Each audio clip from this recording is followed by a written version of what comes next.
Здравствуйте, меня зовут Ольга Чарыева, я проживаю в США более 10 лет.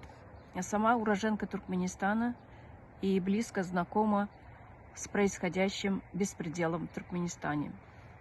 Недавно, в конце января, жестоко был убит Сулейман Турсунбаев, учащийся спортшколы номер 33 в Ахалском вилаяте, за то, что он отказался проиграть своему сопернику, курсанту МВД. Фамилия, имя еще неизвестно. Конечно же, курсант был родственником президента Гурбангулы Бердымухамедова. Такие преступления происходят постоянно. Если кто-то перейдет дорогу его родственникам, то его живем не найдешь.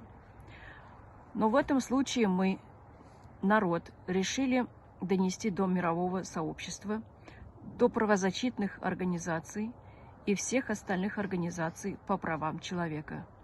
И еще я бы хотела привлечь внимание всех спортсменов и чемпионов мира по различным видам спорта, как Хабиба Нурмагомедова, Конора Макгрегора, Дана Уайт, президента UFC в США, Ришада Сабирова, Узбекистан, Ерлана Зарикджанова, Казахстан, Юлдаш Сметова, Казахстан, Ильхама Мамедова, Азербайджан, Абдулла Танриева, Узбекистан и многих других спортсменов мира на то, что юного, умного, смелого 14-летнего будущего чемпиона мира так жестоко убили.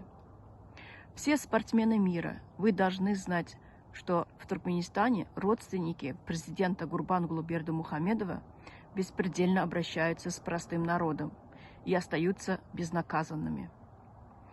Вот эта безнаказанность, халатность, игнорирование со стороны мирового сообщества унесло много жизней.